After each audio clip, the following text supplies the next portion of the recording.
questions to ask throughout a campaign with the confidence rising. I told JC, Nate and Rich that good times are coming, no need for deep diving. Van Cam's reactions, watch alongs to the pride of London thriving. The Eagles of South stay flying, keep your eyes on us, we ain't hiding.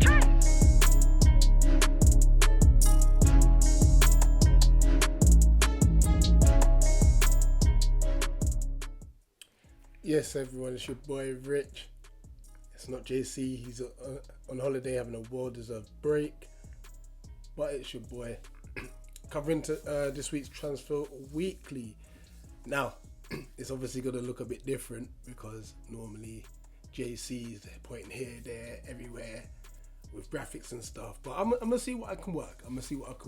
And to be fair, big up to Ree as well, obviously sorting out the graphics too. But let's get into it. Quite a bit of news happening with Palace this week and over the last week. And we're going to start off with the fact that we may be pulling away from the Aaron Wan-Bissaka deal. Now, this obviously is predominantly linked with the fact that we've pretty much signed, just waiting obviously for final confirmation, but we pretty much signed the American Chris Richards, Bayern Munich player who was on loan at Hoffenheim. Now, the beautiful thing about this signing is that Chris Richards is extremely versatile. He was predominantly right back at Bayern Munich, but at Hoffenheim he was known to play at left centre back and can also cover at left back, as you can see on the heat map. Now, I'm pointing at both because I don't know which way I'm going to put it. So, it's going to be on either side. We'll see. But yeah, it's really obviously made the Aaron Wan-Bissaka rumours get a lot quieter. I'm not necessarily saying that it's definitely not going to happen, but when you look at the fact that Richards is very versatile, if he were to stay as a 4-3-3, which we've been doing, then it's more likely that Richards probably would fill in that right back role. However, if it's a case where we are going to be deploying three at the back, which Vieira tinkered with a few times last season, then there is a strong possibility that the Aaron Wan-Bissaka deal could still happen. Obviously with Wan-Bissaka playing as right wing back and Chris Richards filling in as one of the three centre backs. Now, jury is out whether or not Wan-Bissaka can actually do a decent role at right wing back. We all know how defensively sound he is. But in this new attacking phase of play that we're playing now under Patrick Vieira, it might be a bit difficult for Aaron Wan-Bissaka to fit in. Obviously, he had his troubles at Manchester United playing in a predominantly ball possessive side. So there's obviously going to be major pros and cons with bringing him back. Not saying that I wouldn't want him back, but it's, the attacking side is something he'll definitely need to improve on, as we already know his defensive attributes are immense. So let's have a look at last season with Aaron Wan-Bissaka. Played 20 games and he had started 20. And as we said, attacking is not his strongest point. Not his strongest point at all. 0.2 shots per game. 0.05 shots on target per game. Regarding, he had 72.5 touches per game. One big chance created, accuracy per game in this passing is 81%. So it's kind of a mixed bag. Looking at his defensive stats, there was only 3 clean sheets, but that's predominantly because United defended badly as a whole, to be fair. 1.7 interceptions per game, 2.5 tackles per game. So you can see where his strengths lies. His strengths lie obviously more in the defensive nature. 56% total duels won, 62 of them were ground duels. So yeah, definitely better as a defensive outfit than an attacking. Now looking obviously at Chris Richards last season, he got 1 assist, 58.1 touches per game, but that could be due to the fact that he was playing at centre back more so than at full back last season. 84% accuracy, and on the defensive side, only 1 clean sheet. Once again, played for Hoffenheim. So having a look at these stats, defensively, Aaron Wan-Bissaka definitely better, but Chris Richards was definitely better moving forward with the ball, driving forward from defence, setting up plays, variation of passes, you know. And this is why it's important that stats come with eye test. Stats has to be used in context. Personally, don't see how far this deal goes, to be honest. But it's kind of like just a waiting game. We're obviously waiting for that finalisation from the club. But like I said, it's pretty much done with Richards. And whether we get Aaron Wan-Bissaka as well, we'll just have to wait and see. So yeah, let's hear from JC on his thoughts regarding both Aaron Wan-Bissaka and Chris Richards, and whether or not we're still gonna sign them both. Yes, guys, eagle-eyed sunburn here on holiday, just chilling, but I'm here. I know I'm not hosting Transfer Weekly this week, but I'm still going to be a part of it. Done deals, I'm not sure whether I'll do that yet or not, but we'll see. But I'm here to talk to you about Wan-Bissaka. So, rumours have come back around. Wan-Bissaka's back on our radar again. We've stepped it up again. However, it has been confirmed that Chris Richards is now a Crystal Palace player. I do not see why we will go for Wan-Bissaka now, because in my opinion, Chris Richards slots in at right back. I know in his interviews and stuff he said that he's a centre back, but he can play across the whole back line. When I've been watching him play for America, he seems very comfortable playing at that right back position, and if I'm honest, I don't see us maybe changing formation to a three at the back at the moment. But if we do, I stand corrected. But I don't see us breaking up Anderson and Gay right now, and we're not going to pay as much money as we did for him if he's just going to be a backup, because the backup is going to be the same amount of money as the starting centre back pairing. So it doesn't make any sense to me. To me, he goes straight in at right back. However, Wan-Bissaka is always a good option. I think it will only be a good option if we can get him for a low loan price and we don't actually pay that much in wages. I believe he's on 90 grand a week there. We're not paying 90 grand a week for a right back that's only on loan.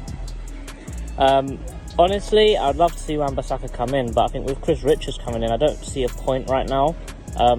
Obviously, we know what we get with Wan-Bissaka, and Chris Richards is still a bit of an unknown. But, I don't know, put in the comments below what you guys think. I don't really have much else to say about it, other than I would have just loved to say that we sold Wan-Bissaka to bring in a new academy, and the Wan-Bissaka replacement, which we never got, was Wan-Bissaka. But oh well, let's see what you guys do on Transfer Weekly this week. Peace out. As per usual, drop it in the comments. Would you be happy with just Chris Richards, or would you want Aaron Wan-Bissaka as well? And if we got both, who would you want to play and where? Next up, Dwight McNeil of Burnley. Well, that changed quickly. Dwight McNeil is on his way to Everton. So, yeah, you know what? At the end of the day, we're still going to have our input. And massive thanks to Dan Turf Morehouse for his viewpoints on Dwight McNeil. So let's hear what he's got to say about him and the player we've potentially lost out on as well. So it seems Palace want McNeil. What can I say about Dwight McNeil apart from last season wasn't his best? We saw a bit of what he could do towards the back end of it once the purse strings were off, once Dash had left. I think he would rather play in a number 10 role, sort of just behind the strikers, with a bit of freedom to create chances. Okay, he's a winger naturally, but he can play in that role. I think if he does go to you, for me, as I say, as a Burnley fan, it's either we lose Cornet or McNeil, one or the other. Losing both would be just, a killer. My only bugbear with McNeil is that, and being truthful to you, is sometimes you'll get 2 good games in 15 That's the only problem. And it may just be because obviously he's not at his best. Sometimes when the fans get on him, he doesn't like it. You think that would sort of build your courage up a little bit more. I know it can also knock a player, but he's a good lad, good player to have. Definitely will go on to something better at some point. But how do I describe him? I mean, he's an hard worker. He will run for the team. He will not shirk away from a tackle. He will, we've seen it. He gets down the bar line most of the time. It's just a shame that when his head's not in it, it's not in it, and you can tell the difference between McNeil on form and when McNeil's sort of just not involved in the game. So I don't know. I think another season in the Championship with us. I'm not saying that just so we keep hold of him. I'm saying I think another season in the Championship, a bit of, hard graft. Obviously get the kicks and the knocks, etc., and then potentially a move if that's what he wants to do.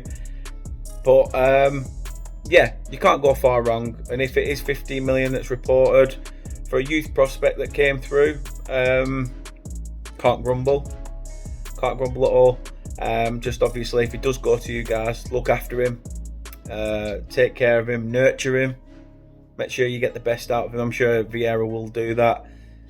But while he's still a Burnley player, I think he still needs another season in the Championship, and then obviously see what happens. But we will see. Good luck to Palace for the season. By God, we're going to need it with such a young, inexperienced squad. But thanks for asking, Rich, and take it easy, guys. So, a few outgoings going out on loan, some of our youngsters. Let's start with Teo, which has been officially confirmed by Coventry. It's a season-long loan with Coventry, and I think this is good for him. I think this is a good move for him, get more experience at a competitive level, and hopefully he comes back stronger and better as well. Now, obviously, the debate is whether or not that leaves us really light in the left-back position, because we've really only got Terrick Mitchell as a natural left-back. Hannon's gone on loan to Bromley, and obviously Teo's now gone on loan to Coventry. So it's a big dilemma we have, whether or not Riederveld's going to be filling out that left-back role as cover, maybe even Schlapp. Or even if it's Chris Richards who could cover that role as well, because he's very versatile. So it's going to be interesting to see. We have to wait and see how we obviously cope with the fact that we don't really have another natural left back at the club. But moving on to the Teo loan, he said, "My first taste of senior football last season drove me on to work for more. Playing and training with pros is what every young footballer aims to do. So I'm determined to make the most of this opportunity with Coventry. I want to thank the people who helped to secure it." So it's great word from him. Great word from him that he wants to go out there and get some more experience. I mean, he obviously made a couple of appearances for us last season, notably in the FA Cup, where he came on against Hartlepool, and he nearly scored. The game against Stoke, I think that was a lot trickier for him as a test, but he played through that too. So the experience is going to do him the world of good, and obviously we wish him all the best at Coventry. The other one, which is unofficially confirmed, but that is Ratsaki going to Charlton. Now, Charlton are also looking at potentially taking David Ozo on loan as well. So with Ratsaki, I think there's been a massive debate as to whether or not he should be in the first team. He did play he had two first team appearances, if I recall. Half an hour against Chelsea, the first game of the season, and he started against Manchester United in the last game of the season. He's done phenomenal actually for in the under 23s. Had a very, very productive season. And obviously he's looking to kick on and to make progress. Now, I believe Liverpool was sniffing around at some point last season saying that they wanted to take him. So it's going to be very important that this loan is used for him to just get bigger and better, to be honest. Some say he's a bit lightweight, so obviously a stint in League One, the physicality of the league, I think is going to do him the world of good, to be honest, and hopefully he can come back to us bigger and better. Now, a bit about him. He scored 18 goals and assisted 6 in the Premier League 2 Division 1 last year. So obviously for the under 23s, he was very, very prolific, and that's what allowed him to get some first team appearances for the club. So that's Ratsaki. Drop your thoughts on Tayo. Drop your thoughts on Ratsaki, on their potential, one confirmed and another potential loan move out to Charlton and Coventry respectively. Now, as I said, Charlton are also looking at potentially taking David Ozo, and he went out on our tour along with Ratsaki and Tayo, and he was pretty impressive against Leeds. Started in that game, and he did very well against some experienced Leeds players. For someone who's just 17 years old, he's been with us since he was 8, I believe. I think he did very well, and I think alone will do him the world of good. He's got the physical stature. I don't think he's that far off starting in the Prem, to be honest, and that's just on first glimpses. I could be completely wrong, but I was very, very impressed with what I saw of him, to be fair. So absolutely looking forward to seeing how all 3 of them do progress and develop. Obviously, like I said, Taylor's loan's confirmed, but we'll see what happens with Ratsaki and with David Ozo, and see if they have their loans confirmed in the upcoming days. But yeah, drop your thoughts in the comment section on all 3 of those moving out on loan. Let's hear from Dan from Down to 10 about these Palace players going out on loan. Hello everyone, big up Rich, big up Eagle Eyed, and big up everyone watching. I'm just going to talk about the loans of Teo Adamarola and Jezrin Raksaki. I'll start with Teo since he is fully confirmed. He's moving to Coventry, and I think this will be a really good loan deal for him. It's his first one, and it'll be to a championship club who started off very well last season, did fall off towards the end, but nevertheless did do well. In terms of Adamarola's or what Coventry can expect at Adamarola, he's a very young, raw player. Obviously, he needs his skills hone in a bit, but he's certainly someone who is a big prospect for the future. He's only 19 this year, and he's already made his under-21 debut for the Republic of Ireland. In terms of what we should expect as Palace fans from Coventry, I had a look at their team last season. They play 3 at the back with a wing back, so I believe Teo will be playing at wing back. I guess they might employ him at left-sided centre back, but overall I think the wing back is his position. Now, interestingly, I had a look at who their left wing back was last season, and that was a player called Ian Matson, a Chelsea loanee, and he played pretty much every game. He played about 40 games last season in the league for Coventry last season, so he only missed 6 games. So it does show, at least, Coventry are willing to play young players, assuming that they're good enough to play in that first team squad. And obviously, with it being a loan deal last season, it means that left wing back is a free place for them as well. Next up is Jezrin Raksaki. So allegedly, he's moving to Charlton. So Charlton, interestingly, play a 3-5-2. Again, it will be Raksaki's first loan move away since joining Crystal Palace. Obviously, we know him as a winger. Now, Charlton, like I said, play a 3-5-2. So he might play right wing back, but I can't really see that happening. Maybe a really attacking right wing back or one of the forward players. I had a look at some of Charlton's loanees last season, and they did, it seemed a bit hit and miss in terms of the amount of games they would get. Obviously, 1, it depends on how good the player actually is, and 2, I guess the strength of their position. For example, one of their midfield loanees last season, he didn't make any appearances last season, an 18-year-old. But then that might just be a strong position for them, because they also had a centre forward who they had on loan, and he made 16 appearances in the league. So I do think Raksaki, assuming that he works well with them, that's something that he can quite easily achieve. I think a good amount of appearances for Raksaki as well. It's another London-based club, another South London-based club, so he won't have to uproot too much. But overall, I wish them all the best of luck, and I think they're going to do well. They're at teams who I think are potentially going to give them a fair amount of games, and I think this loan will be a really good test for them to see if they're ready for the first team next season. Lovely, thank you very much. Take care, everyone. In other news, there seems to be some rumours circulating that Chelsea want Wilf Zaha.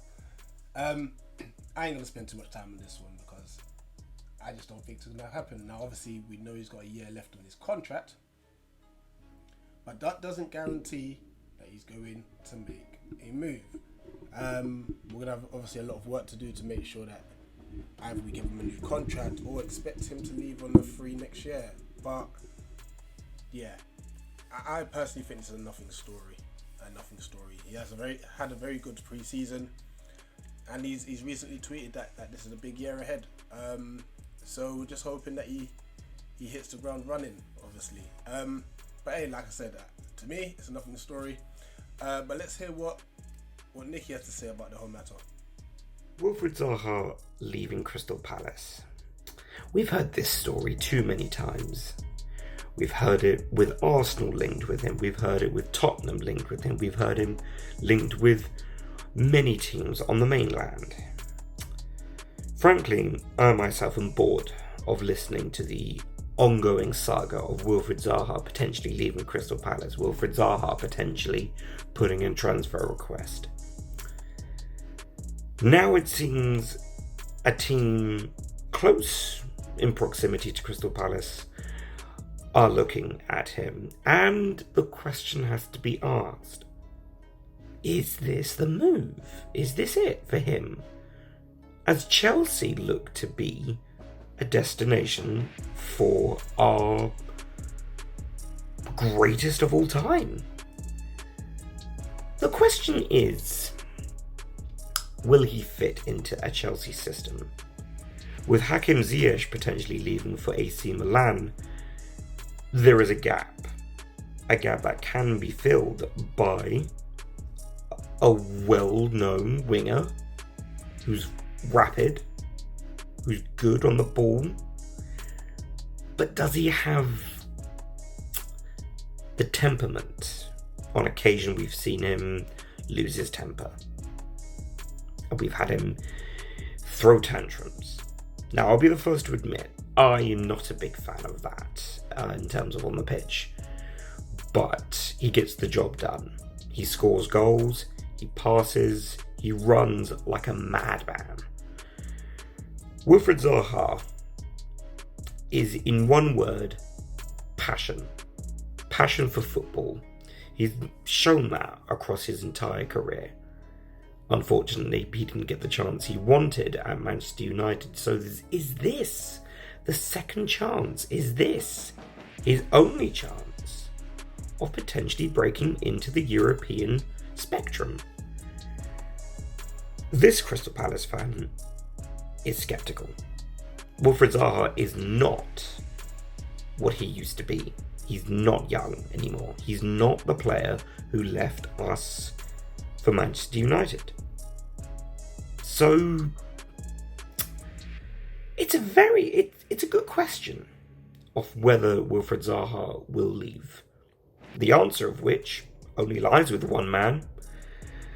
But with the recent signings that Crystal Palace have been making, the question now is Patrick Vieira selling Wilfried Zaha rather a plan to take Crystal Palace into Europe themselves, therefore keeping the services of Wilfried Zaha, therefore keeping one of the greatest players in Crystal Palace history, if not the greatest. So, will Wilfried Zaha leave for Chelsea?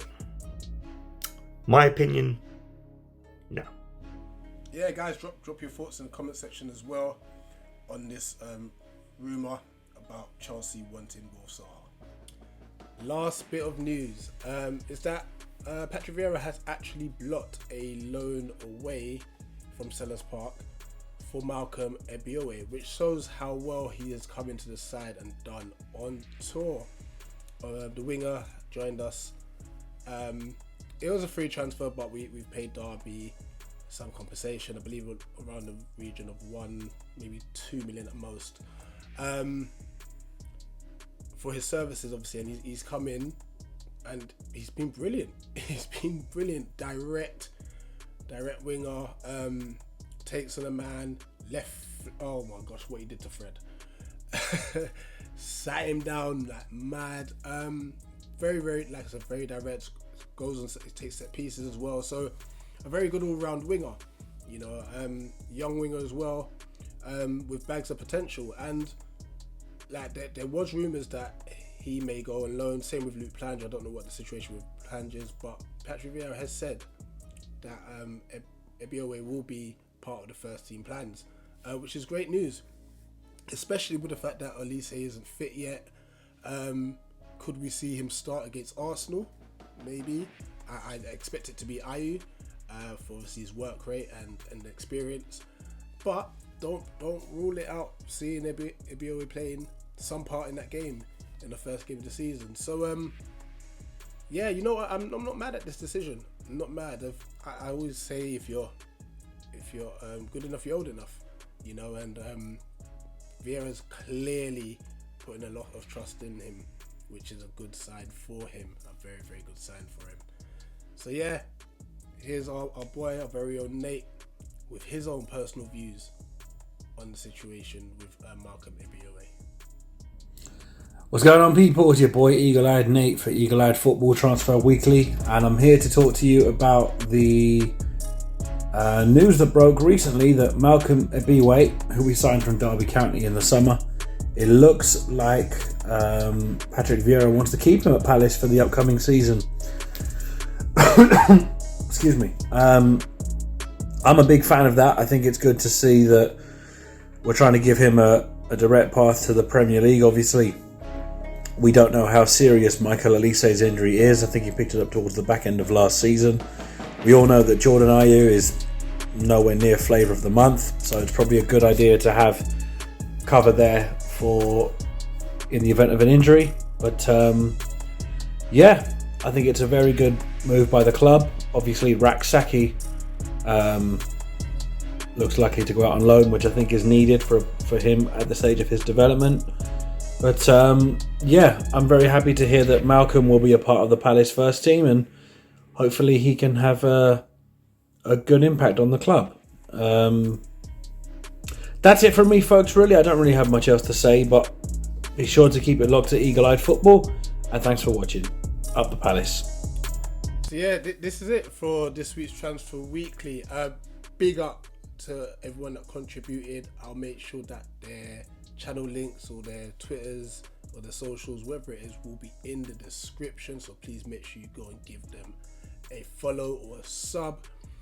Drop in the comments below your thoughts on all the topics we've discussed this week. And lastly, I've got to say, JC, appreciate you giving me the opportunity to run it this week. Hopefully I've done a decent job. I ain't trying to take your job. You're the GOAT at this, you know what I mean? So lots of love. But guys, don't forget, continue to support the channel. Like, share, subscribe, turn on the notification bell, all of that. And I'm sure we'll get JC back ASAP. Anyway, from Eagle-Eyed Football, it's your boy Rich. We out. Peace.